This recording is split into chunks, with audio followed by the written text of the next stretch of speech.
Ben Franklin's World is a production of Clio Digital Media, and support for this episode comes from the Massachusetts Historical Society, the first historical society founded in the United States in 1791. One of the major goals in the Declaration of Independence was to go westward and claim that land. And in order to do so, they vilified and dehumanized Indigenous people and called us merciless Indian savages whose known rules of warfare is an undistinguished destruction of all ages, sexes, and conditions. That's a mouthful of propaganda right there in the Declaration of Independence because their goal is more land. And so the stealing of our families and communities is based on the greed of conquest and wanting to get the lands and the resources that are available. And in some ways, the humans, Indigenous people, their children also become one of those commodities in the process.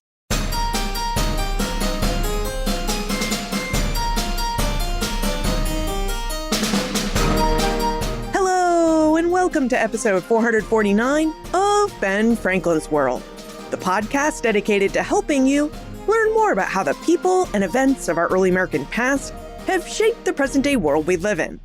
And I'm your host, Liz Covart.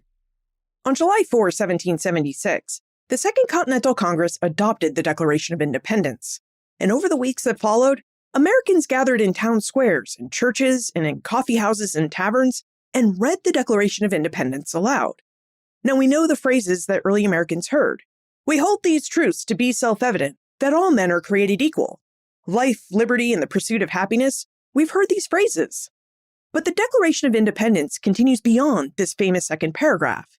After its preamble, the Declaration goes on to list 27 grievances against King George III, and the last of those grievances charge King George with endeavoring, quote, to bring on the inhabitants of our frontiers the merciless Indian savages, whose known rule of warfare is an undistinguished destruction of all ages, sexes, and conditions, end quote. Now this last grievance was read aloud too. It was read in every town, to every crowd. As we mark the 250th anniversary of American independence, we've spent a lot of time with communities, congresses, declarations, and battles. But there was another Revolutionary War, one fought on the western edge of colonial British America, where early Americans enslaved Indigenous people in order to dispossess them of their land. It's a word that we don't often talk about when we talk about the American Revolution. Throughout the history of Indigenous enslavement in colonial British America and in the early United States, historian Linford Fisher estimates that Europeans and early Americans enslaved more than 500,000 Indigenous people, mostly in an effort to dispossess them of their land. Now, Indigenous enslavement was a process of colonialism, of making way for territorial expansion. It began during the earliest days of English America and continued into the 20th century United States. So how has this history gone unnoticed? And how does knowing about it change how we understand the American Revolution? To help us investigate this once hidden history of Indigenous enslavement, we're joined by two guests. Linford Fisher, a professor of history and the faculty director of the Center for Digital Scholarship at Brown University, and the author of Stealing America, The Hidden History of Indigenous Slavery in United States History, and Loren Spears, an enrolled Narragansett tribal citizen and the executive director of the Tamaqua Museum. Together, Lynn and Loren help build Stolen Relations, a collaborative digital database that documents the lives of thousands of Indigenous people. Now, during our conversation, Lynn and Loren reveal why stealing people and stealing land were not two separate practices, but one process, and why that distinction sets Indigenous enslavement apart from the history of African slavery. How the American Revolution opened what Lynn calls a permissible space for captive raiding on the frontier, and how revolutionary leaders talked openly of extirpating or destroying Native nations west of the Appalachians, and how the nations of the Dawnlands weighed which side to take in the American Revolution. But first, friends, thank you. Thank you for listening, thank you for being curious, and thank you for caring about early American history. You know, Ben Franklin's World is a listener-supported podcast. We're independent, which means no algorithms or organizations tell us what stories we can and cannot talk about on this show.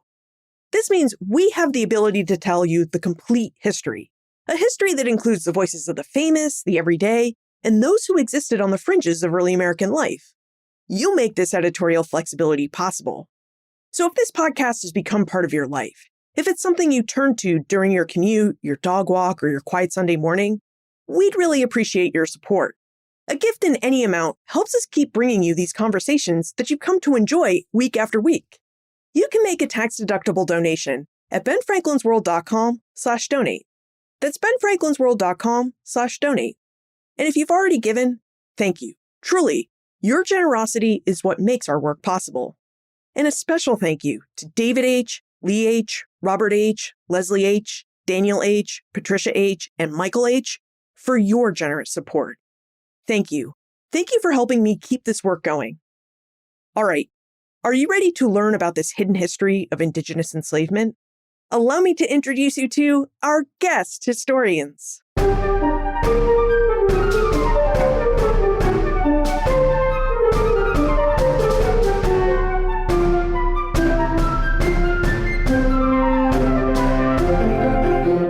Joining us, we have two guests.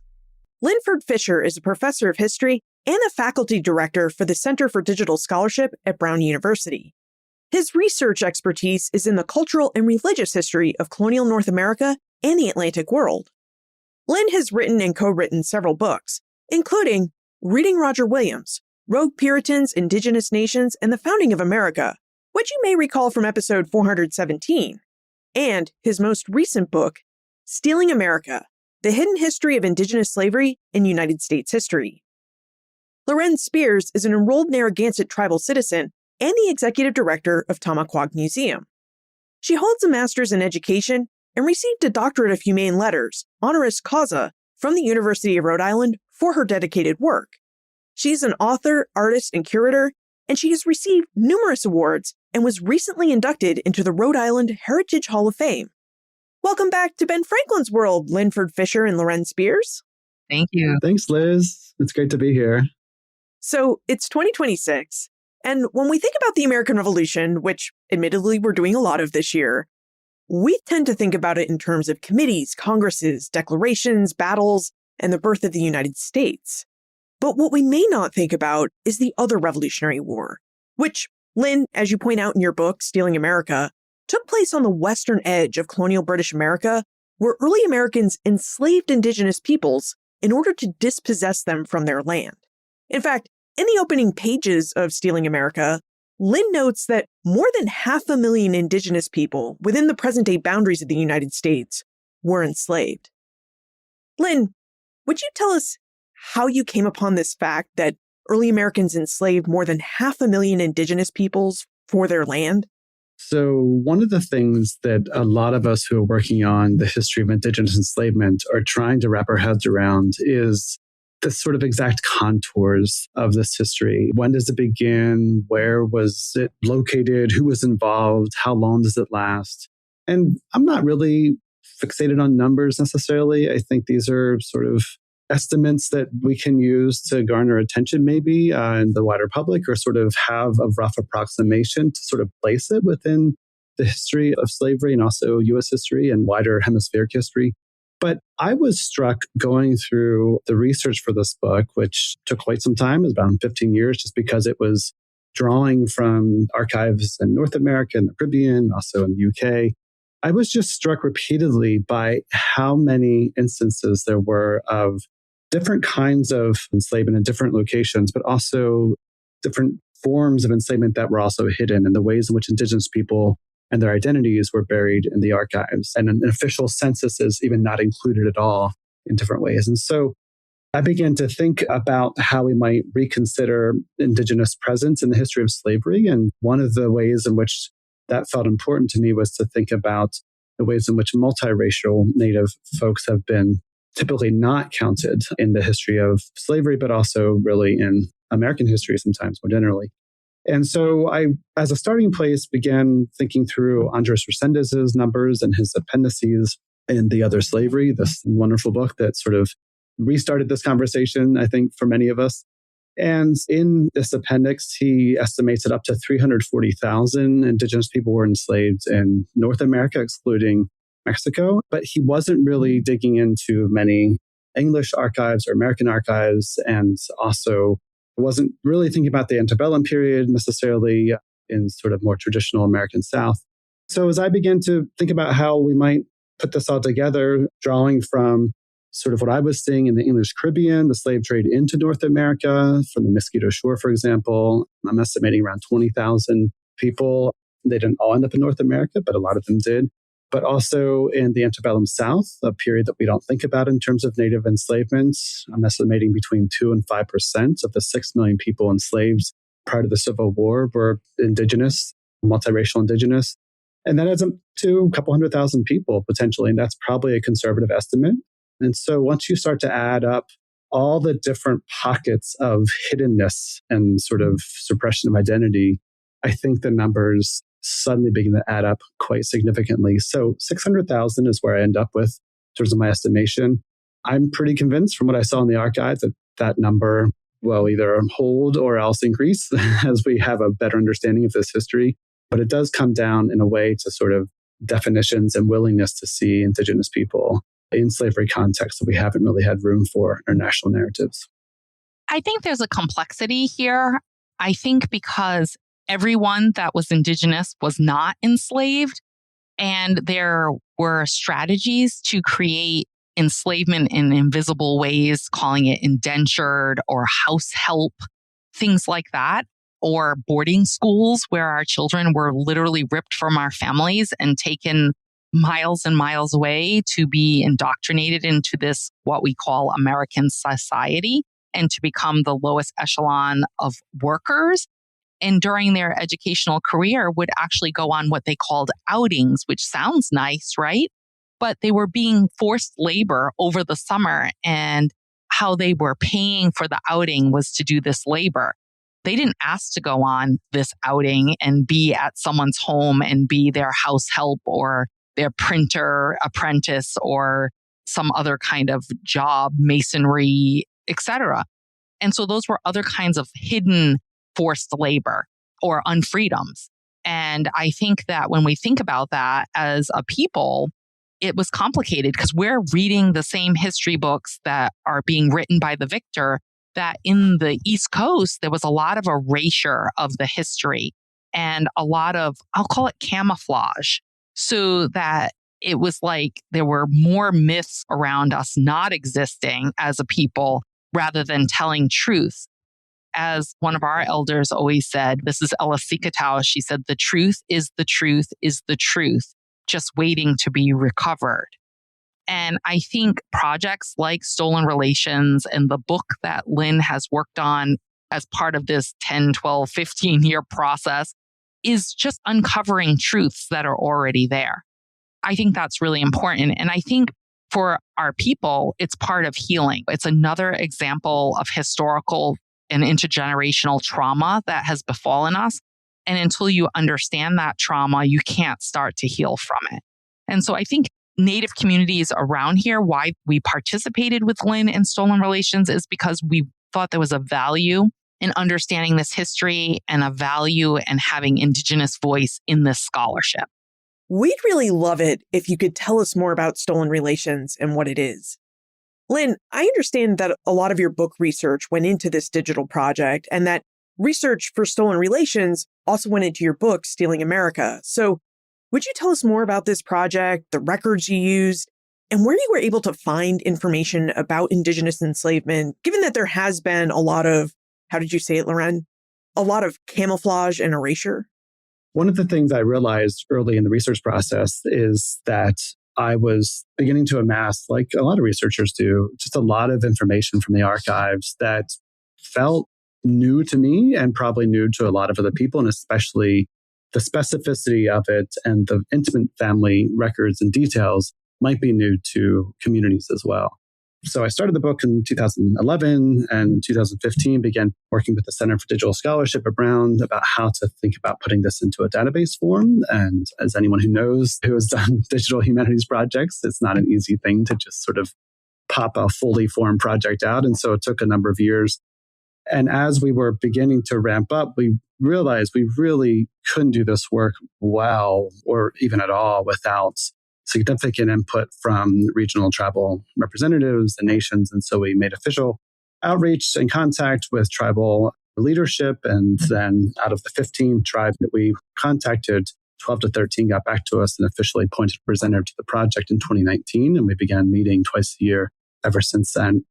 And that really transformed the project in all kinds of ways. And Loren was at the center of that, and she can certainly speak to some of those interventions. But one of the challenges, well, there's a lot of challenges, but how to sort of put these archival materials that are written by colonizers that have all this language in it that is not something we want to sort of just rebroadcast necessarily, how to present that in a way that is sort of not just repeating the harms of the past.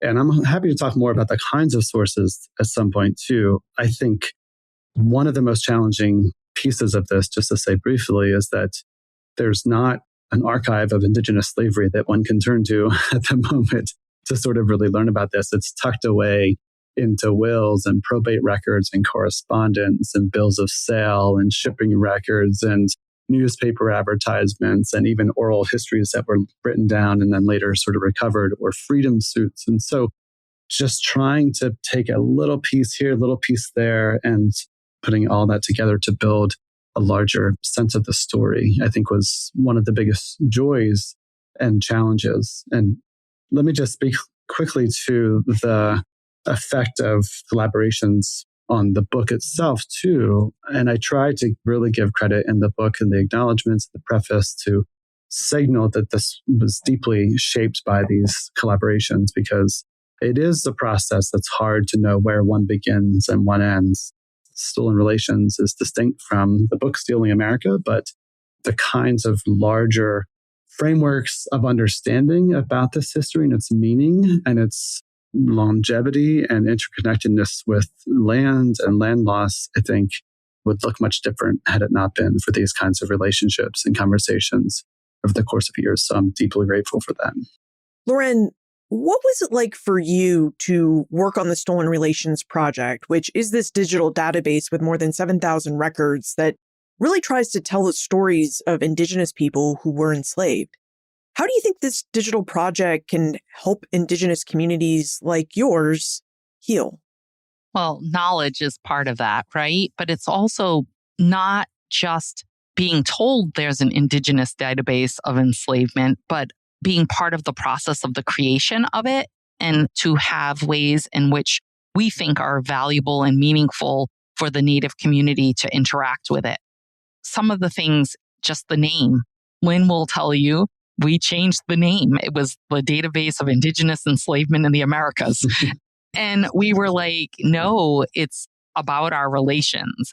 These are our stolen relations. And that's how that evolved, is through this conversation with the Native American Advisory Committee. It also is why in the database, we talk about decolonizing the database.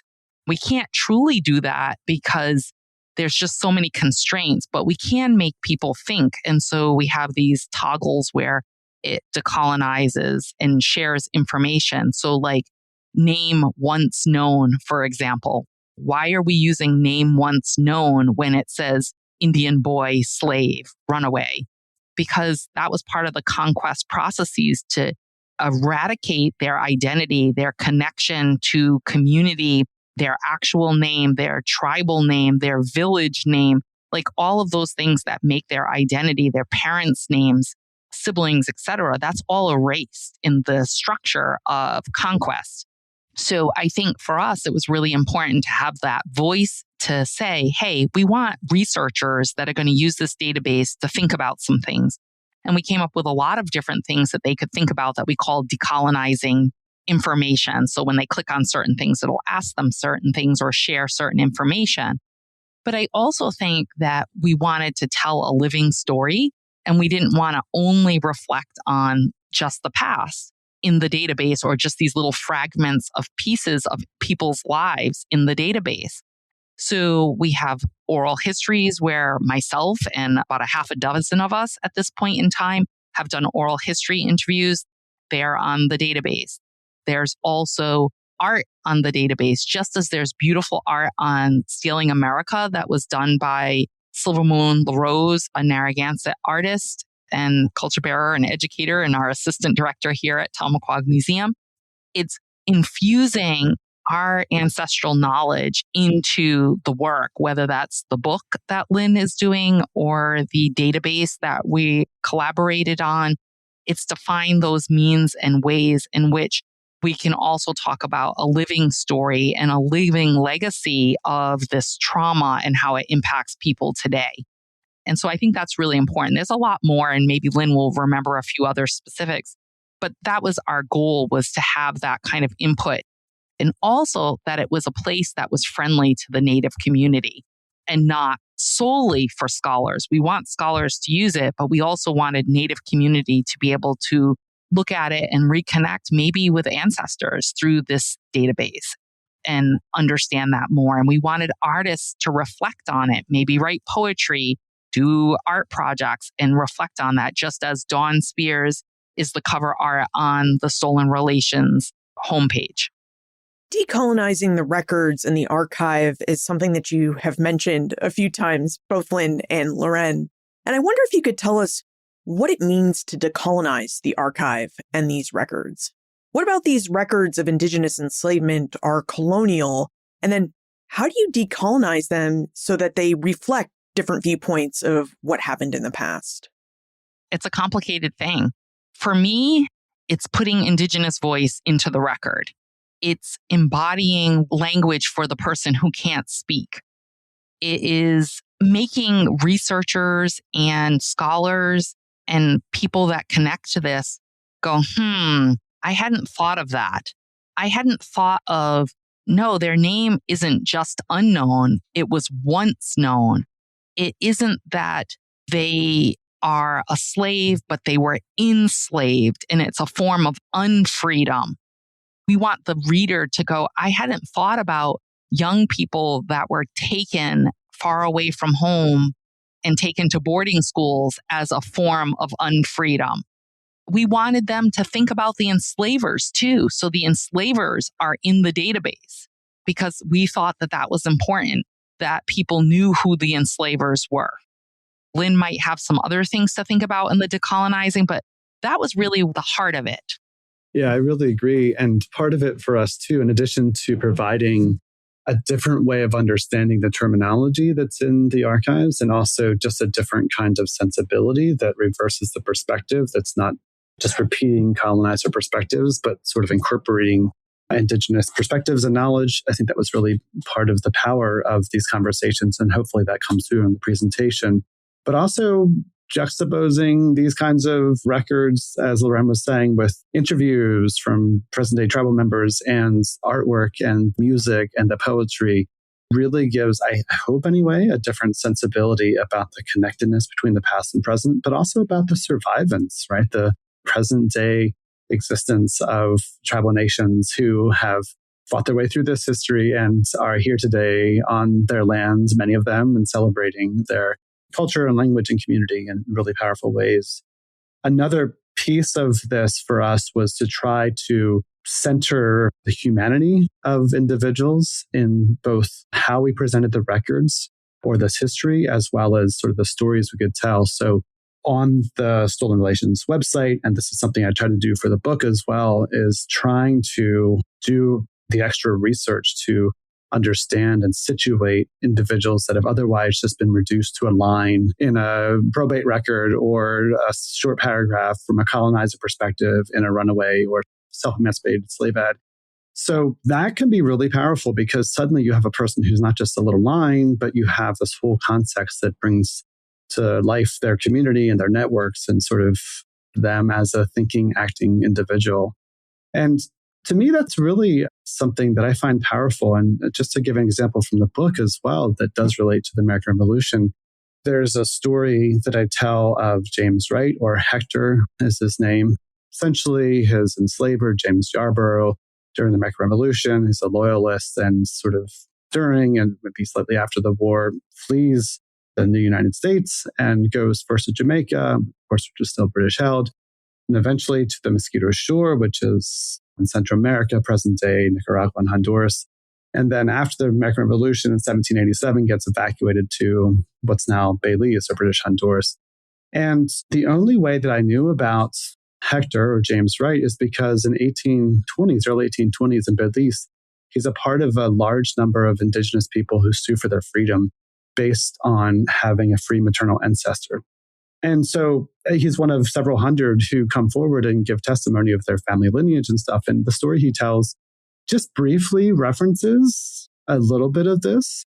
So I had like a name and like a sense of that sort of forced movement and was able to kind of reconstruct backwards. So in the book, the story is told chronologically from the revolution forward, but actually the record I had was from the 1820s and was narrated backwards. And that's true in a way for a lot of the stolen relations stories as well, as you have these little snippets. And once you sort of dig around, you can really actually do much more reconstruction than you might imagine. It sounds like the Stolen Relations database can really be a helpful tool for Indigenous people to find and reclaim their stolen relations, to find out more about their ancestry, and to really learn about the process of Indigenous enslavement. And I imagine, Lynn, that it must have been a real challenge for you to write Stealing America with records that you found and put in Stolen Relations, because you must have a lot of numbers that represent almost anonymous people. Where you found a ship manifest, right? And it tells you the number of Indian slaves that might be on board, or maybe just a first name, but then you have nothing else to go on to find out what happened to them when they landed in Bermuda or elsewhere. And it sounds like decolonizing this archive, this Stolen Relations database that you have created, is also a way to add humanity to this very difficult story, because one of your goals is to try and add names and any other information that you have next to these numbers, from these ship manifests, or next to names once known, which is how you have them listed in Stolen Relations. We hope so. I've been grateful for the way that even though the Stolen Relations project is incomplete in terms of the number of people, obviously it's a huge undertaking and will take a lifetime probably to sort of reasonably populate it. But I've been grateful for the way that community members, Indigenous people, but also, honestly, descendants of enslavers too, have been searching through the database, trying to piece together this history. And I think that's been a real plus that's come out of this. Like Loren said, knowledge is power, and just knowing and making those connections, that's the first step. It's never the last, but it's an important first step for sure. Now, when we talk about slavery, we often bring to mind African chattel slavery, which brought millions of people from Africa to North American and Caribbean shores. It was a brutal practice, and it lasted a very long time. But Lynn, your book, Stealing America, also shows us that Indigenous slavery was also a really brutal practice and likewise lasted for a very long time. So would you tell us when Europeans and early Americans began enslaving Indigenous people? One of the things I think I was trying to say in this book is that, yes, chattel slavery of Indigenous people existed, it's important, but also to pivot a little bit and almost reverse the perspective. So instead of saying this is just another slavery alongside of African slavery, to reverse it and say, well, what about the communities who experience this loss? And again, I fully credit conversations with Loren and many other people too to sort of have this changed perspective. And this idea of stealing, which I think is much more capacious and opens up a different way to think about loss and community harm over time, helps to understand how this process does pre-exist even the sort of founding of English colonies in North America, because so-called explorers are trolling the coastlines and kidnapping people and sometimes taking them as gifts, or sometimes applying different knowledge, sometimes trying to take them and sell them as slavery in Europe as well. But it's always thinking about not just sort of community loss in the way that like stealing then incorporates a whole other range of stealing and forced labor and servitude, ranging from those early abductions to the boarding schools and adoptions of the 20th century. But also central to the book is understanding, at least exploring, how stealing people and stealing land are interconnected and tied together. And I think that's a key difference for me in terms of how I interpret the history of slavery. The key difference between the history of African slavery and the history of Indigenous slavery. Yes, they intermingle, they overlap, they're connected in many different ways. But it's fundamentally different to enslave people who are living on land that you also hope to possess. That's just a fundamental difference that is so central to then the sort of expansion and growth of the English colonies and the United States. And so once you understand that connection and see that, you can't unsee it. Then every moment in American history where there's kidnapping or captive taking or enslavement or removal or anything, it is in service of this expansion, and the land is so central to this. And the American Revolution, I think, is a real pivot point. At the very founding of this country, there is this incredible, insatiable drive to expand westward, and that's part of the tensions with Britain. And as a part of that expansion, because this happens every time the English or Americans take over land, Native people and communities experience the stealing of people as well, not just land. I wonder if we could talk about the entwined nature of Indigenous enslavement and land dispossession. It's really clear in Stealing America, Lynn, that when Americans wanted land on the western frontier of the American Revolution, they enslaved Indigenous people as a way to remove them from those lands and to make some money. And likewise, Indigenous slavery also seemed to occur every time the British Empire wanted to expand onto a new island or into a new territory, because the process of colonization required not just the land, but also the people to labor on this newly acquired or stolen land to ready it for settlement, for farming, for industry. Is this an accurate view of the process that you document in Stealing America, Lynn? One of the things I think that exists out there as sort of mythology about Indigenous people is that they never made good slaves. You see that in the literature in the past several decades. You see it more deeply in sort of contemporary publications and so forth. But that doesn't seem to really be the case necessarily like in the archives. And so there's a way in which Native people are always viewed as potential labor sources, 100%. But the sort of extra power in that potential labor source and stealing Native people is also the land that then might be slowly freed up. And it's not like a one-to-one correspondence.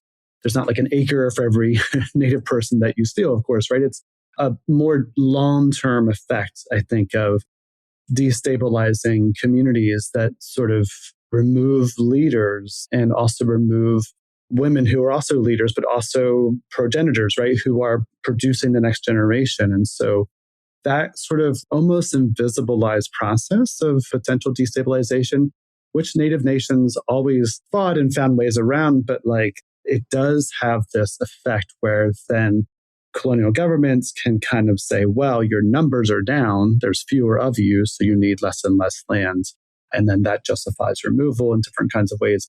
By the way, not just the 5 tribes, the 5 civilized nations in the Southeast. I mean, this sort of removal happens in many, many different ways in smaller and bigger pockets from the 17th century, even to the later 19th century as well, way past the official era of removal.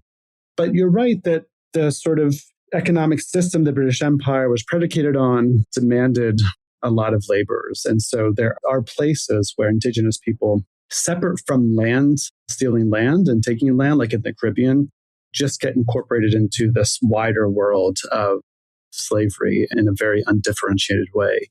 So Jamaica, Barbados, Bermuda, the Bahamas, Mosquito Shore, in some cases Belize, places where the land question is already settled, it's not quite as linked. But in terms of what the English colonies become and the sort of colonization westward of the United States, this linkage of land and labor and Indigenous labor specifically is really repeated and something you can just see over and over again. Loren, how do the people of the Dawnlands, the Indigenous peoples of the Northeast, how do they view Indigenous enslavement? And do they see the practice of Indigenous enslavement as going hand in hand with the process of land dispossession? I would say that Indigenous enslavement is very complex, and there's multiple layers of that enslavement. You can go back lots of years, whether that's after the Pequot Massacre of 1637 and the enslavement that took place after that, what is known as King Philip's War that we dub as the War for New England, the idea of creating this new England, and the enslavement that took place after that. There is the enslavement of our children taking, I know I mentioned it before, but to boarding schools and industrial schools and religious schools. And part of those systems they were specifically put into place to take land. We are talking about this revolutionary era. One of the major goals in the Declaration of Independence was to go westward and claim that land. And in order to do so, they vilified and dehumanized Indigenous people and called us merciless Indian savages whose known rules of warfare is an undistinguished destruction of all ages, sexes, and conditions.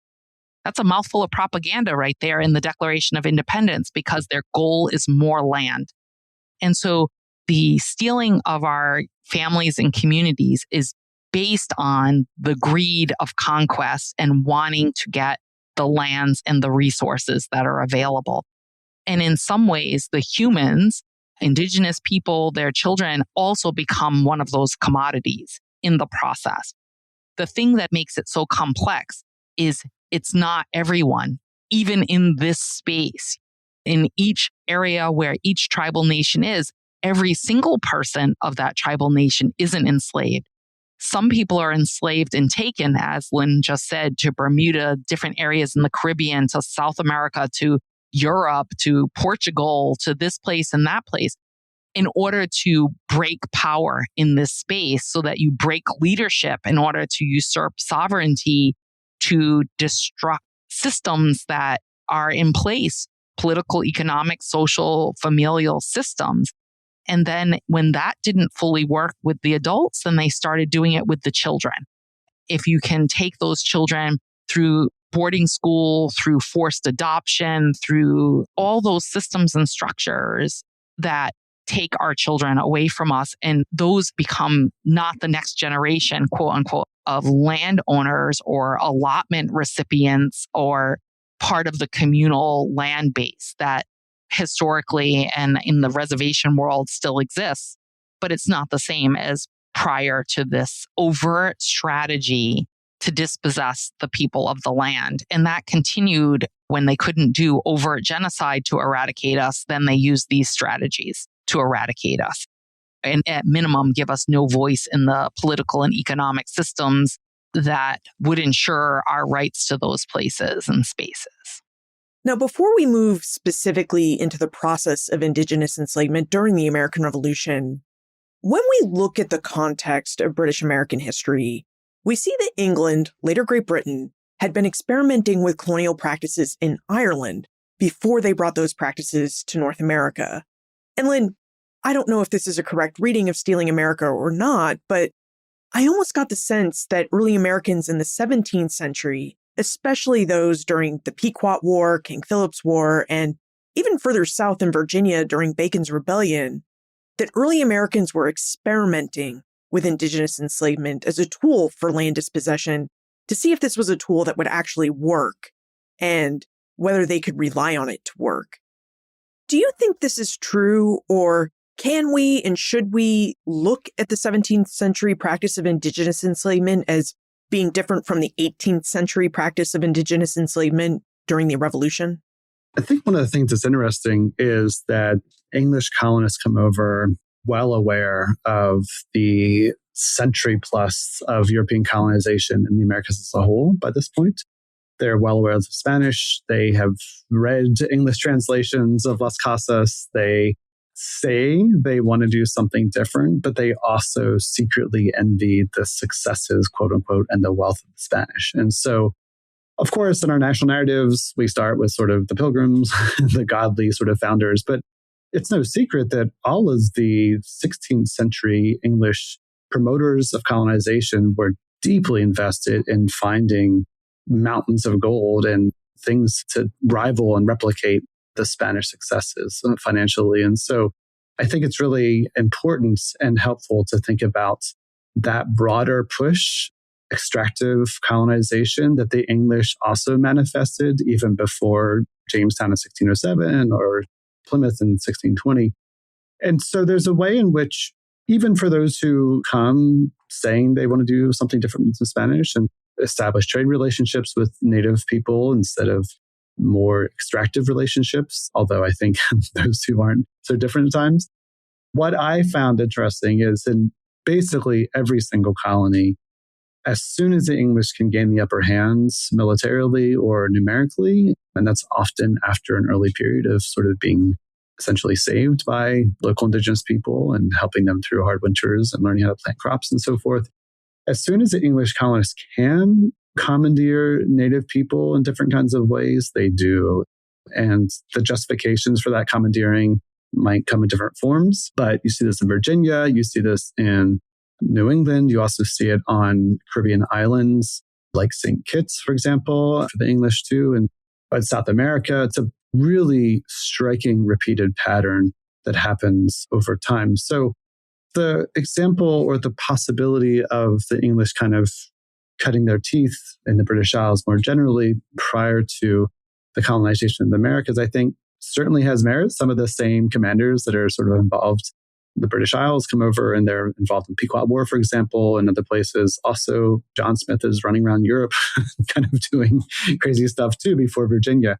So all that makes sense to me, but it is different, I think, in the sense that like the English imagine themselves being different and better. And that's really striking to me, that in the end, the process of colonization involves so much sort of just appropriation of land, stealing of land, but also slavery. I mean, there's really not a single war that the English undertake up to the Revolutionary War that doesn't involve stealing Native people and enslaving them in some form. It seemed like the American Revolution really exacerbated the practice of Indigenous slavery. And this is something we should explore, talk about, and discuss after we thank our episode sponsors. If you've ever had to stop yourself from going on too long about something you heard on this podcast, because not everyone in your life shares your enthusiasm for early American history, I have a place for you. The History Explorers Club is a virtual community for curious adults who want to explore, discuss, and genuinely indulge in early American history. No scholarly background is needed, just bring your curiosity and your questions. And you can talk to us all day long about what you heard on this show. Now, members of the club get access to 2 live historian events each month, quarterly workshops, monthly club calls, and a 24/7 forum where the conversations are really smart, respectful, and endlessly interesting. Membership is $33 a month or $333 a year, which gets you 2 months free. To learn more about the History Explorers Club or to join, visit historyexplorers.club. That's historyexplorers.club. I can't wait to see you there. Lynn, it seemed like the American Revolution really exacerbated the practice of Indigenous slavery, that the Revolution seemed to give early Americans permission to practice slavery as a tool of land theft, especially after the American Revolution. So, what was the process of Indigenous enslavement and land dispossession, and why did this practice seem to increase during and after the American Revolution? It's hard to fully know. I mean, there's a way in which the American Revolution is a bit of a surprise in this way. So if you think about the way the 18th century had been unfolding, the major slave trades that historians often write about, whether it's out of the Carolinas between 1680 and sort of 1716, 1717, had essentially died down. There is a pretty large slave trade out of the Mosquito Shore in Central America that is still operating at this time period. And Indigenous slavery was still present, but it kind of morphed into other kinds of forms that were less visible and less prominent. The one point of continuity is that in every single war, there's these offers of bounties for either Indigenous scalps or captives. And the sums are quite phenomenal sometimes, even dating back to sort of the 17th century. So that is a real point of continuity as well. But the revolution does build on a series of conflicts with Native nations that doesn't just erupt in 1775 or 1776. And the field has been pretty good at understanding a broader sort of conflict that I really try to highlight in the chapter on revolution as well, which is to say that for Native peoples in the sort of Ohio River Valley and what we now think of as Western Pennsylvania and even Western Virginia and the Carolinas, Cherokee, the Shawnee, the Delaware, these nations had been fighting for their sovereignty for at least a decade, if not much, much longer by the time the revolution comes along. And the fighting in that region, west of colonial settlement, west of the proclamation line of 1763, had been sporadic and had erupted well before 1775 or 1776. So there's a way in which the Revolutionary War taps in and opens up a permissible space for colonial militias, or I guess eventually American militias from the Carolinas, from Virginia, from Pennsylvania, to turn on Indigenous people that had been long seen as sort of in the way and protected by the British Crown in terms of westward expansion. And this was no secret, but that licensing, that opening up of space to captive raid or slave raid, to invoke this incredibly harmful genocidal language of wanting to, one of the terms that is used a lot is extirpate, to extirpate Native nations. Revolutionary leaders talk about already in the 1770s, moving them west of the Mississippi, moving them out of the area entirely. There's a vision that is cast that is an Indian-less sort of Western expanse. And that is going to lead to captive taking and enslavement, because that's what English colonists did, and that's what Americans do even later than that as well. So this term I use in that chapter is this Raj contra Indienne. Indienne, I think, is really a way to sort of understand this sort of passion against natives, or this sort of anti-Indigenous sort of sentiment that is reflected in the Declaration of Independence, as Loren so nicely pointed out. Really shocking language that reflects a wider sentiment for sure.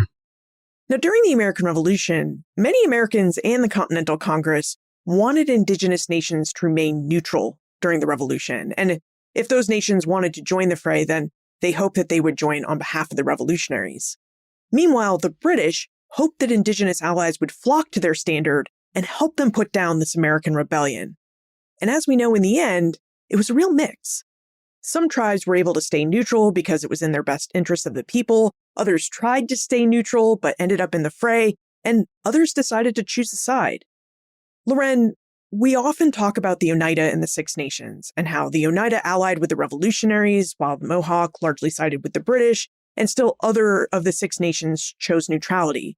Similarly, the Cherokee tried to stay largely neutral, and the Catawba joined the revolutionaries. How did New England or Dawnlands-based tribes think about the American Revolution and whether they should ally with any side? And was there hope, if they chose a side, that maybe doing so would insulate them from the practice of Indigenous enslavement? Yeah, so that's a very complicated question and not an easy answer. But what I will say is that I think there was still this trying to jockey and figure out what is in your best interest, what's politically in your best interest, what's financially in your best interest, what's socially and culturally in your best interest, which is a lot of complication. I will speak to just like local here in Rhode Island and nearby colonies at the time, soon to be states, that the tribal communities on the most part in this region sided with the American colonists. And I think the way that I've interpreted it is there was this notion of throwing off the yoke of tyranny of Great Britain. And so I think there was a lot of notion of, well, if a lot of the trauma has come from Britain, maybe allying with the American colonists, there might be some semblance of something in there that could be in our best interest. That's a very simplistic answer for a very, very complex question. And I just think that there were lots of layers. I worked with Bob Geek. He's the main author, and I'm the with author, From Slaves to Soldiers, the First Rhode Island Regiment and the American Revolution. And that was a question that's in there as well. But you have to think about it. It's 100 years after King Philip's War, and there's a lot of change happening. And there's not a lot of opportunity. It becomes a place of opportunity in the sense that people that enlist in the war, they're getting a paycheck, and this is a way to protect their family and their community. And some people are offered their freedom, Indigenous and African descended peoples that were enslaved are offered their freedom during this time in this particular regiment. It happened also in others, but this was the first one of its kind where Indigenous people, African descended people, and white colonists are also part of the same regiment. And I think that there's that idea that this was a strategy for their freedom. It didn't always work out that way. They rescinded people's freedom at the end. There was all kinds of complications that happened, but there was this hope and this possibility that people could improve their lives. So I sort of think of the making decisions to join a war is based on what you think is in the best interest of your family, of your community, of your tribal nation. And sometimes these are really fraught decisions. Sometimes there's people that are not for it, that flee the area so that they can try to avoid being part of it. There's others that maybe are complicit and are helping on the other side, kind of balancing the wall, so to speak, depending on how this is going to land. It's very complicated. And I think just as human beings, everybody's trying to do what's best for them. And we're dealing with a time that's very complicated, and that Indigenous peoples do not have a lot of rights in this new colonial American system. Although, and I would be remiss to not say it, although the nations are still asserting their sovereignty all throughout this time. And that's why Indigenous enslavement is complicated, because there's people that are not enslaved. There's tribal nations that are asserting their sovereignty. There's people individually being enslaved in different kinds of ways away from here in our homelands. I was thinking about what you were saying earlier of why people would say that Indigenous people here weren't good slaves, so to speak. And I sort of think that it's when you're kept in your own homelands, there's a means and a mechanism to escape. And you know this terrain, you know people in this area, you know your way around. And so I think that that notion of not being a good slave is because there's this opportunity to fight for your own freedom and self-emancipate. And also people that were using the legal system to fight for their freedom. And so it's just really, really layered and complicated. And I think about even those of our ancestors that were taken to Bermuda. It's been 20, 25 years since we've had this reconnection. It might even be 30 at this point. And the people that descended from enslaved people on Bermuda, on St. David's Island, in the what is considered the Indian community, they know that they're from various native nations from the mid-Atlantic states to what is now known as New England, right? And they know that their ancestry comes from that, but they also created these lifeways on the island that intersected the relationships that they made in the community or family of enslaved people in those sugarcane plantations. And so there's Indigenous people from the islands that are mixed in that. There's Indigenous people, what they say, from the mainland, meaning here. And then there's African descended people that have been taken from Africa and brought into these places. And so there becomes this entwined relationship and this cultural knowledge that happens. But one of the things that was most striking to me is that for Indigenous people that were here, those lands in Bermuda weren't extremely different. And so they were able to escape to the farthest island on the archipelago that allowed them to kind of create this unique Indigenous community of people that have been able to pass those stories down, lots of documentation about it as well, and kind of reconnect with the descendants of their ancestors here on the mainland and have these really strong relationships between our communities here and those communities there. I just think that's really powerful. And that's part of that healing, that reconnection, even though they're not going to necessarily move back home here and we're not going to move there. Just having those relationships is a part of the healing. Loren, earlier you quoted from the Declaration of Independence, specifically its grievance against King George III for inciting, quote, the merciless Indian savages against the American people. And we know that when the Declaration of Independence came out, Americans went out and about in their towns and communities, reading this document out loud, discussing it, all while trying to instill a sense of unity among themselves by highlighting their shared experiences through these grievances. How did the Declaration of Independence and its public readings impact tribes and warriors from the Dawnlands? Did they ever question whether they were supporting the right people when their founding document says merciless Indian savages? You know, that's a hard one. I don't know anything in a way of a document that expresses that. Maybe at some point we'll stumble across something in some archive, which would be amazing. But just like anyone who participates in a war and then you're subjugated after that, there's a conflict of the way that you feel about that. But one of the things that elders and a myriad of people have documented along the way that have served in the United States military over the last 250 years, one of the things that they say all the time is that they were defending their homeland. They were defending their people and their homeland. And so I think that although there will be lots of mixed feelings about what's happening, people often thought of it in that way, that they were defending their own homeland. So again, you have to imagine that people would be pretty upset about that. And I'm sure in some of those records, people are petitioning the government and saying those things are not right and the treatment of Indigenous people is not right. And that continues to be said in the 21st century. This is a document that can't be changed, but yet we are forever merciless.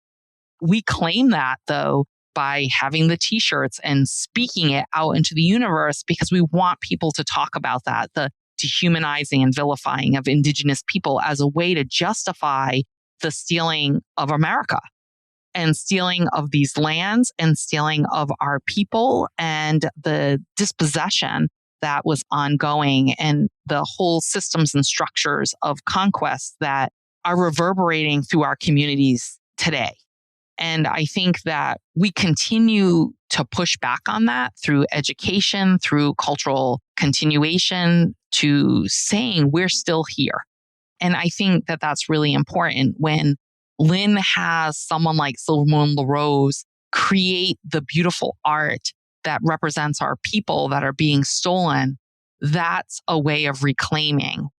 When I get to be part of a book and insert Indigenous voice into that, that's part of that reclaiming and ensuring that Indigenous perspectives are included in these very difficult conversations and pieces of history. I say it all the time. There is no such thing as U.S. history without Indigenous people's history.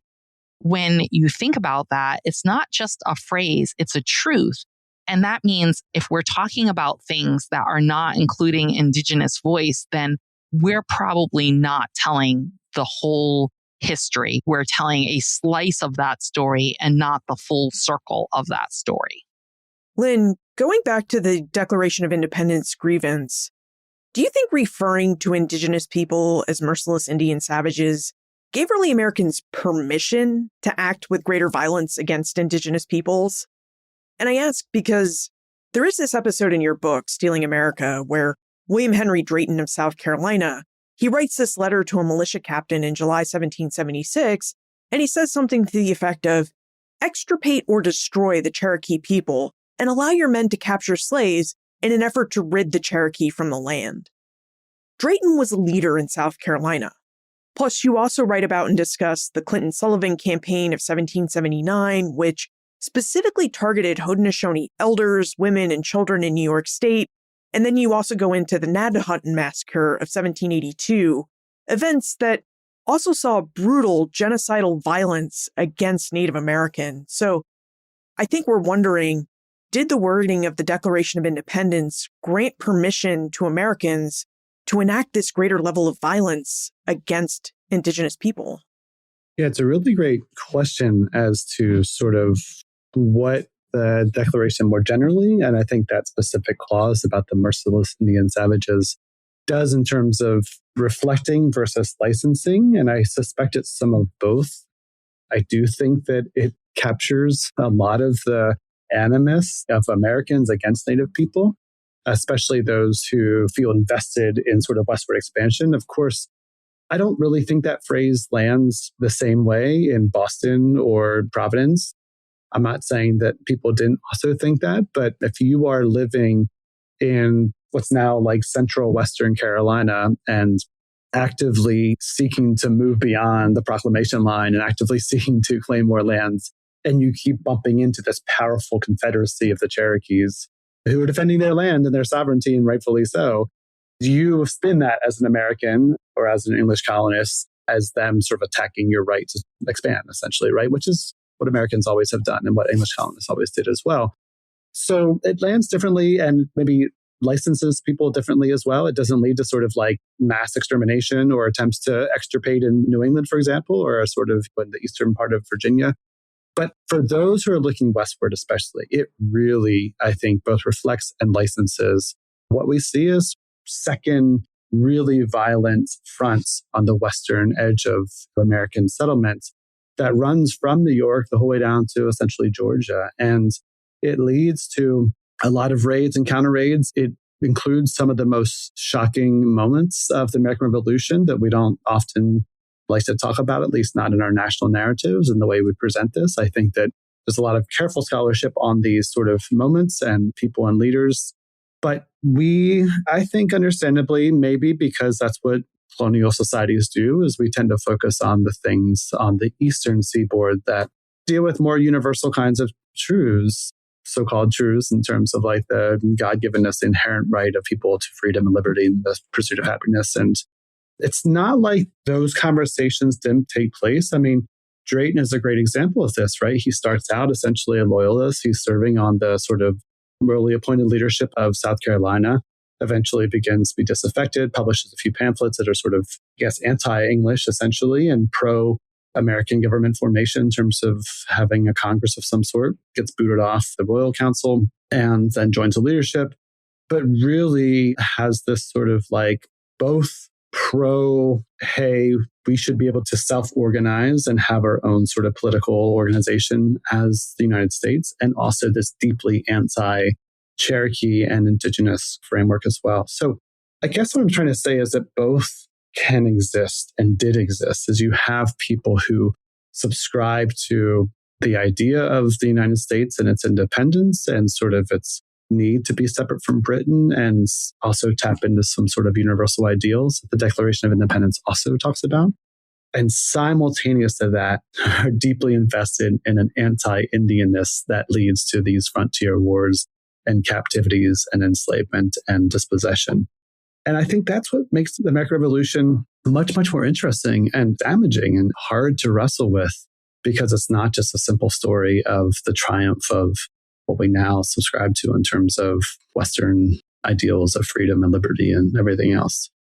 Now, what did the Treaty of Paris 1783, which ended the war for American independence and recognized the new United States as an independent nation, what did this treaty mean for Indigenous peoples, their enslavement, and land dispossession?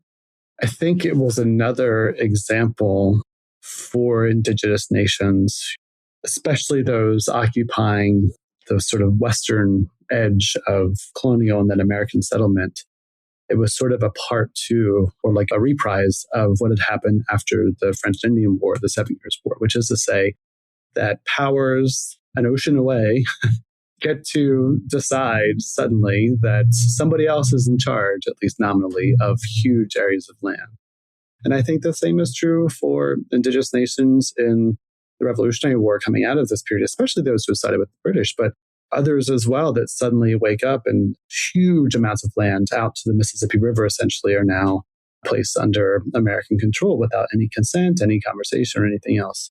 And of course, this sets up a century's worth of conflict and contestation over these lands as well, more immediately with the Northwest Territory, of course, and some of these spaces that are carved up, and the American government is trying to sort of at least make them a place where Indigenous nations have less presence and sovereignty and control. But I think that sometimes we celebrate these moments of the end of a war in a way that suits our own national needs. But from the perspective of Native people, actually, the Treaty of Paris didn't really end that much at all, because as we know, there's an extension of this, what I call the sort of ongoing war for Indigenous sovereignty up into the 1790s, because Native peoples don't accept this, right? This is not something that reflects their input or their sense of the world. And so it doesn't really end in the 1790s either. It continues on, of course. But it is a striking moment, but it's only one of many, many, many instances where European powers mandate massive dispossession from afar that is not accepted by tribal nations who are sovereign. Lynn, you make the case in Stealing America that Indigenous enslavement began at least as early as the arrival of Christopher Columbus in 1492, and then the practice extended far into early American and later United States history. Now, there are some scholars who argue that Indigenous slavery continues today in places like South America.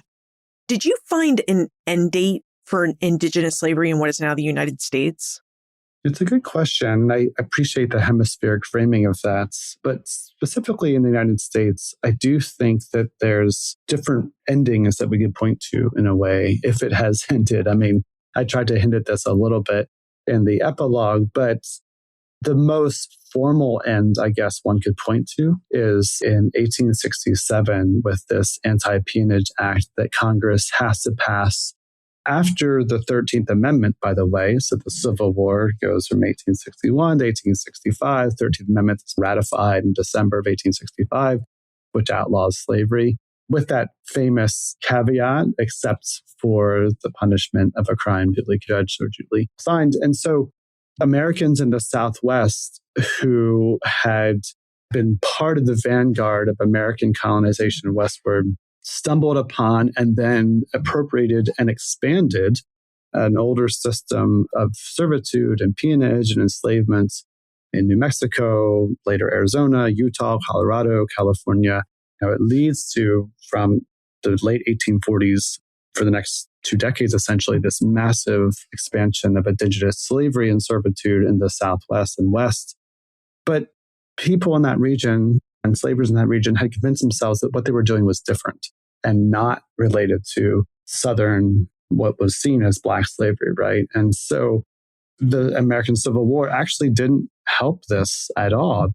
The U.S. Army, the Union Army, was fighting against slavery in the American South, but out west was actually enabling the dispossession and the capture and the enslavement of indigenous nations in California, especially, but other places too. So it is after the Civil War, the 13th Amendment was passed, and people in the Southwest are still doing the same thing with indigenous people. They're still keeping them in kinds of that servitude and peonage and outright enslavements. And so there's a massive process of investigating this that Congress sort of authorized to do that actually happens because of the Sand Creek Massacre in 1864. And it leads to this sort of realization that there are tens of thousands, not hundreds of thousands of people in unfree situations, Native people in unfree situations in the West and Southwest. So the Anti-Peonage Act of 1867 is passed, but even that is just on paper, essentially, right? And the federal government, as a part of Reconstruction, actually tries to tamp down and eradicate Native unfreedom in New Mexico and California, but very unsuccessfully. And so 1867 is a convenient marker for this, but there's so much evidence of ongoing indigenous functional slaveholding in California, New Mexico, and other places into the 1870s, 1880s, even beyond. There's really heartbreaking stories of Diné or Navajo family members traveling around the Southwest trying to find stolen children and stolen relatives into the 1880s.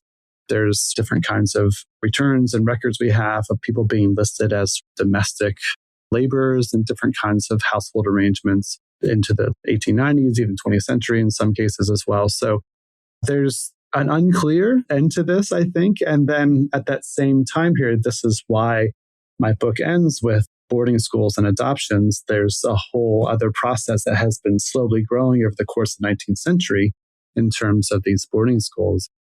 It's really neat to see the scholarship and the focus on boarding schools, especially coming out of the self-study that was initiated by Deb Haaland, who was the first Indigenous Secretary of the Department of the Interior in the Biden administration. And this 2022 report that was a self-study by the federal government of all the federally funded schools that showed, really for the first time, 410 boarding schools that were funded by the federal government.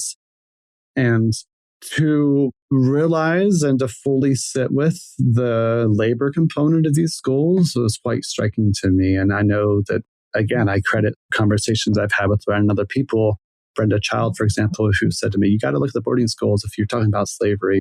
And it's 100% true. It's the outing system that Loren mentioned before, but it's sort of the selling of these boarding schools in places like Phoenix to the local white population as boarding schools as a source of free or very cheap indigenous labor. And we know now from the records that have been made available and that you can look up online, some of them as well, that the educational level that a lot of Native students came in at was relatively unchanged over the course of their time in boarding schools sometimes. This was not really about educational uplift. It was about a lot of things, including labor and assimilation. So if we include boarding schools as part of this history, then we're talking up until the 1970s, 1980s in some cases. And then adoptions are part of this too. Then that peaks in like the 1950s and 1960s. So it's a complicated question. And I hope that out of my book and out of the Stolen Relations Project comes a series of conversations about what we mean by slavery and how stealing can be a more flexible and robust way to understand this history as communities experienced it. I'm totally in agreement with everything that Lynn just said about the boarding schools and industrial schools. And of course, Indian Child Welfare Act came into play in 1978. So when you think about those stealings of our children, but I want to challenge people to look up Haskell Indian Nations University now, but Haskell, the boarding school, and when they did their 100-year reconciliation and they had tiny baby handcuffs on our children, when I look at the size of that, we're talking a 3-4-year-old in handcuffs, 5-year-old in handcuffs. If that's not a stolen relation, I don't know what is. When you say boarding schools, people think benign things like what they envision a boarding school is today, and they don't think about forcibly removing children from families, taking them far away from home, and forcing them to forcibly assimilate, cutting their hair, forcing them to speak English, forcing foods that are not part of their normal foods and food systems and diets, and then forcing these kinds of learnings that are to eradicate their indigeneity and their relationship to the land and the community that they're from. I also wanted to add that I also think you have to say it's going on today. When you think of missing and murdered Indigenous women and girls, Two-Spirits plus, as well as men and boys, but it's very prevalent across the Americas from Canada down into Central and South America, the stealing of Indigenous women. And I think that if you don't say it's ongoing, then people don't realize that it's ongoing and that this campaign has been going on since the 1960s, but it has only gotten national attention like a couple of years ago. And partly because people push at the fact that certain ethnicities get lots of attention when their women are missing and other communities get virtually no attention when their women are missing because there's a lack of respect and honor for these Indigenous women and girls. So I just would add that to everything that Lynn said and say that our freedoms are still being taken from us in this 21st century world that we're living in. We should move into our next segment, 1776 in context. Now that we're in the midst of the 250th anniversary of the American Revolution, how and why do you think we should incorporate this largely forgotten history of Indigenous enslavement into our commemorations and memories of the American Revolution and the founding of the United States? I think one of the things I've been thinking a lot about with regard to the 250th anniversary is the ways in which we tend to, as a country, naturalize the processes by which we came to be in the first place and also grew. And looking at this history of the intertwining of stealing Native people and stealing Native lands, I think is a real check on that naturalization mentality.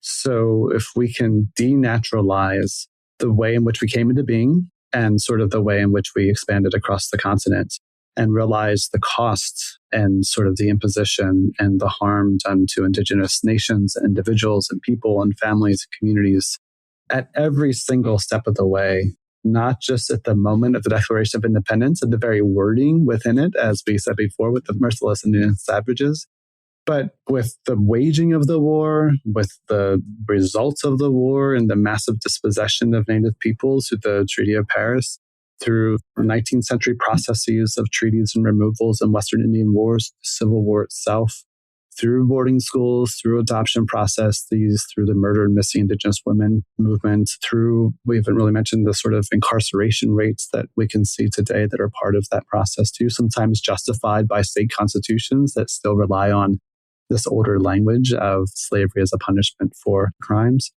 I think that helps us to understand that there's a cost. And I think we should also think about what we owe Indigenous peoples today as a result of that. And also to recognize that we're not sort of past the colonial states and the colonial imposition on Native peoples. I don't know that that's a message that can really sit in the psyche of a lot of American people, because that's a hard thing to think about.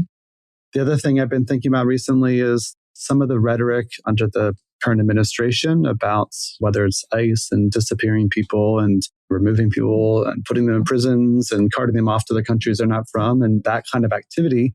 And some of the rhetoric we hear around that is like, well, that's not who we are. And actually, this history kind of shows, and I'm sure Loren can certainly say more about this, but this history shows that is actually kind of who we are. And my takeaway, because that's a depressing point to say, no, this is who we are. My takeaway is to say, this isn't who we have to be. And I think there's plenty of moments in my book and also in this history where people made choices to do something different. They might have been overridden. They might have been outvoted or something like that, or something else didn't happen that allowed them to sort of speak their mind. And that includes Indigenous peoples who I think have always, at least in recent history here, been the ones who have stepped up and said, this is not right. This is not who we have to be. We can do something different. And I try to end with that in the epilogue to really give voice to that role of Indigenous people as like almost a national memory keeping sort of body that refuses to let us just forget and to naturalize these processes in different ways. So that's just my perspective coming out of the book. But I know Loren has lots of thoughts on this as well, and I'd love to hear them. I was just thinking about that we are constantly fighting back. Our ancestors, whether it was the 1600s or the 1700s, the 1800s, the 1900s, the 2000s, we continue to fight back in our sovereignty. And people are supporting not just Indigenous rights, but all people's rights to the founding doctrine of life, liberty, and the pursuit of happiness, if you will.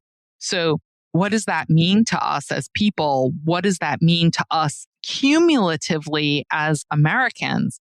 And I think that acknowledging and respecting the sovereignty of Indigenous nations and the right to self-determination, the right to economic and political sovereignty, the right to socio and cultural sovereignty and spiritual sovereignty. I mean, most people aren't aware that the Indian Religious Freedom Act passed in 1978. Before that, it was against the law to practice our own religion. And so when you think about religious freedom and the fact that Roger Williams is given so much credit for religious freedom for this country and certainly for Rhode Island as a leader, there has to be an acknowledgement of the fact that Indigenous peoples were being denied their freedom to practice their religion. But it's a constant fight. We shouldn't have to be constantly fighting for rights to name your children in your own language, rights to speak your own language, rights to practice your own culture and religion, the understanding and rights to be who we are and that to be acceptable, and not to have to fulfill the fantasy stereotype that they have for indigeneity, but to be who you are as an Indigenous person in the 21st century. And to acknowledge the contributions that Indigenous people have given to this country, whether that's Chief Lynn Malerba of the Mohegan tribe that was the U.S. Treasurer, whether it is the contributions in medicine, in art, in sciences, you name it. As I said before, there is no U.S. history without Indigenous people, and we are across the gamut of every career that there could be in this country and every contribution to this country.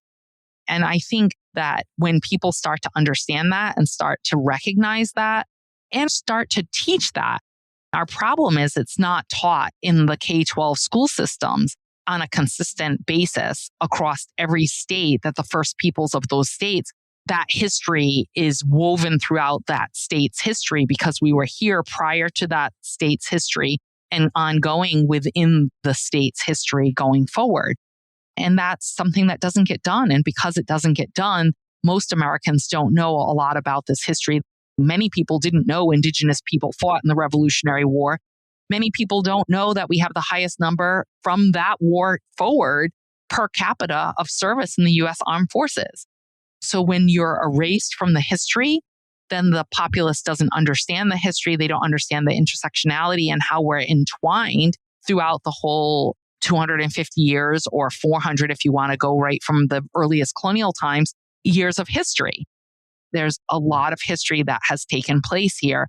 And I think that's where we feel the burden, is that Indigenous people are the ones that are supposed to educate everyone about these histories. So it's great that scholarship like Lynn's scholarship is out there, and other professors are really starting to do more and more. And of course, there are Indigenous scholars that are doing scholarship as well. That is amazing. And it's this opportunity to have those voices. And I appreciate Lynn's work because he has worked with the Native community and has tried hard to include that voice and perspective into the work that they're doing. And that, I think, is really important. And I think the more that happens, the more broad the scholarship gets. And it's, as I said before, it's not revisionist history, it's inclusive history. And it's telling the truths that are already there in the record. Even the record that we didn't necessarily write, it's still there. And that shows. And so I think it's important to tell those truths. Earlier, you both introduced us to the Stolen Relations Project, which is a database that has more than 7,000 records in it that tell us about Indigenous enslavement and stolen relations.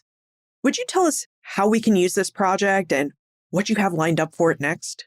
So one of the things that we're painfully aware of with the Stolen Relations Project, as I would say with the book Stealing America, is that it's just dipping our toe into this much richer, wider history that needs to be fully understood and put in conversation with the present and present day situations. So the Stolen Relations Project, its initial vision was hemispheric, and that was not really doable. And so in consultation with various people, decided it made much more sense to sort of root ourselves where we are and to build a collaborative process that maybe could be scalable and maybe not. So I actually don't know what the future is of the project, except to say that we are in conversation about it with our Tribal Advisory Board, and also wanting to go deeper into the records, deeper into the archives, to do a better job of telling the stories that we already have in a way. And then also thinking about how to potentially responsibly scale this, maybe slightly larger than New England or sort of the East Coast potentially.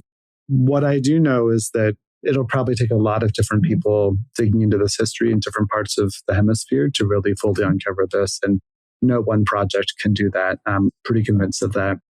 I do think that what is at the core that we value the most is these relationships and these conversations. And so if that goes away ever, the project, I think, is effectively also over, because that's been such a central part of that.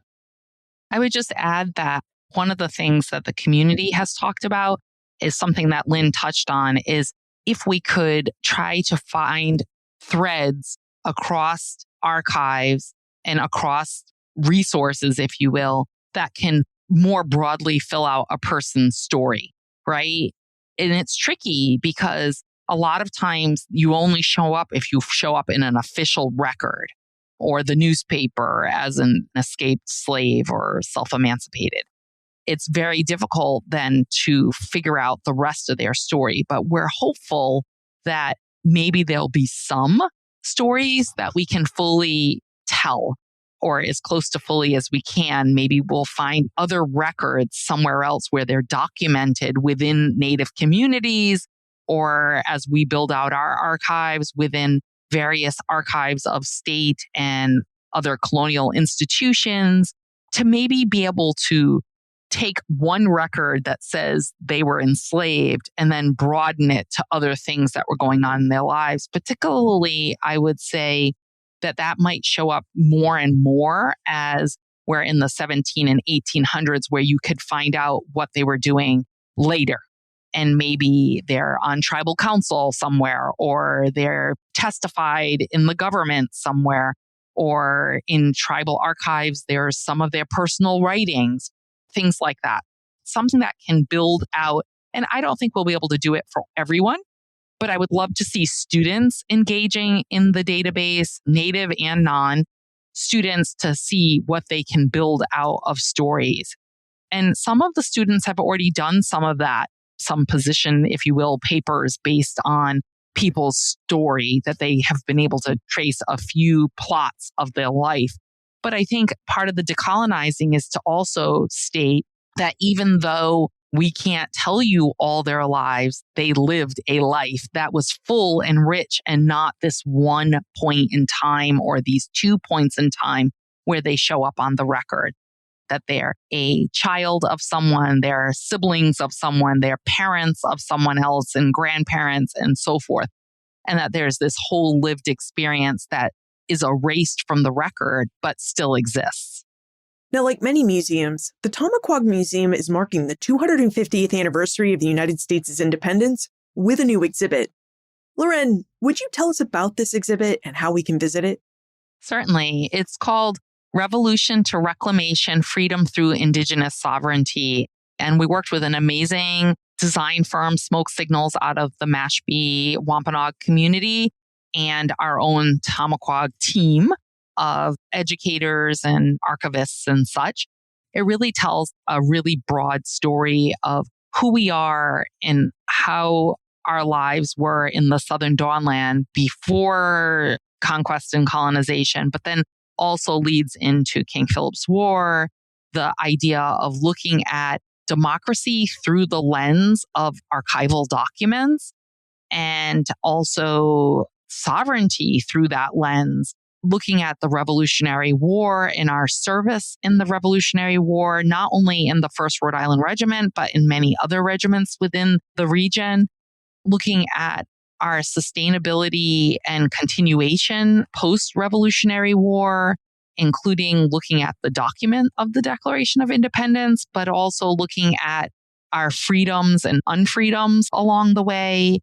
And then also speaking to our continuation and vibrancy that we're still here in the 21st century and what that looks like for not just the Narragansett people, but other intersected tribal communities that we often refer to as sister tribes today.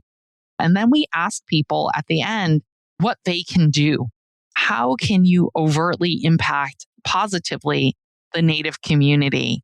Whether that's simple things like learning more, listening to this podcast, reading some books, going to presentations. We have an amazing lunch and learn that is on a monthly basis virtually. So you can be clear across the world and still engage with Tamaquag Museum and our amazing speakers, including Linford Fisher, and learn more about Indigenous peoples and Indigenous communities. We've just scratched the surface of this really big and very complex history, and I know we have more questions about it. So where's the best place for us to reach out and contact you? Well, you certainly can visit tamaquagmuseum.org. We have an amazing belongings blog that has resources. We have an education newsletter that is called The Runner that has amazing stories from our archives as well. So that's one way. And of course, with Lynn, stolenrelations.org is another. And also I have a faculty page at Brown University and also a personal site at linfordfisher.com as well. And I would love to hear from folks and engage in questions and any conversation about this history for sure. Linford Fisher and Loren Spears, thank you for helping us better understand the history of Indigenous enslavement and its role in the founding of the British Empire and the United States. Thank you. Thanks for having us. This is really a rich conversation, and I'm so grateful for the opportunity to share. So thank you. What was the American Revolution for? For most of us, the answer lies in the Declaration of Independence's opening paragraphs. The revolution means consent, equality, and sovereign self-government. But as Lynn and Loren revealed, the revolution also had another purpose written into it. Within this same founding document, the Declaration of Independence, the founders wrote that they wanted to rid North America of Native Americans. As Lynn noted, there was not a single war the English, British, or Americans undertook in North America, up to and including the War for Independence, that did not involve the enslavement and dispossession of Native peoples. Not one. And as Lynn reiterated, wars took place specifically for that purpose in New England. The Pequot War of 1637, King Philip's War in 1675 and 1676, while similar kinds of war also took place in other regions too, like Bacon's Rebellion in Virginia. And this connection between war, land, and enslavement makes Indigenous slavery different from African slavery. As Lynn argued, it's a fundamentally different thing to enslave people who are also living on land that you intend to possess. And once you see this link between stolen land and stolen people, you can't unsee it.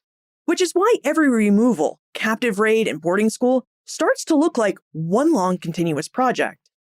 Now, the American Revolution didn't start this project of Indian removal and enslavement. As Lynn noted, fighting west of the Proclamation Line of 1763 had preceded the War for Independence by at least a decade. What the War for Independence did was open a space in which American militias could turn on Native nations that the British Crown had tried to protect with its Proclamation Line, the prohibition on American settlement west of the Appalachians. But even in the 1770s, we can see that the Revolution's leaders were already talking about moving Indigenous peoples west of the Mississippi River, or extirpating or destroying them entirely so that their new nation could expand. This is a sentiment that they recorded for posterity in the Declaration of Independence's 27th Grievance. Now, it's really important that we follow Loren's advice and hold the complexity of this situation in history. Not every Indigenous person was enslaved. Native nations asserted their sovereignty throughout this early period in United States history, and they haven't stopped doing so. Now, some of New England's Native nations looked to the American Revolution as an opportunity, a chance to throw off that same yoke of tyranny that colonists were complaining about. Some Native people saw the Revolution as a chance to earn money that would support and protect their families. Others saw it as a promise of freedom, where they could gain their freedom from enslavement in exchange for their service in regiments like the 1st Rhode Island. Some of these promises were rescinded after the war, but still, as Loren reminds us, veterans of the United States Armed Forces across the last 250 years have said the same thing. They serve and have served to defend their homeland. Now, one last thing to think about: Native survivance.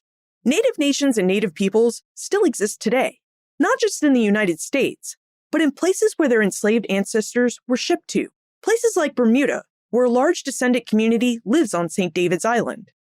These peoples and nations are still healing from the traumas of enslavement and land dispossession. Projects like Stolen Relations help with this healing because they provide recognition that this history happened, and because they look to humanize and recognize the names of those who were stolen. Look for more information about Lynn and Loren, Lynn's book, Stealing America, and Loren's Tamaquag Museum, plus notes, links, and a transcript for everything we talked about today, all in the show notes page. benfranklinsworld.com/449. Friends tell friends about their favorite podcasts. So if you enjoy Ben Franklin's World, please tell your friends and family about it. Production assistance for this podcast comes from Joseph Edelman, Karen Wolf, Bria Felicien, and Morgan McCullough. Breakmaster Cylinder composed our custom theme music. Finally, has learning about Indigenous enslavement changed how you view the American Revolution? If so, I'd like to know how. So send me your answers. Liz@benfranklinsworld.com. Ben Franklin's World is a production of Clio Digital Media, and support for this episode comes from the Massachusetts Historical Society, the first historical society founded in the United States in 1791.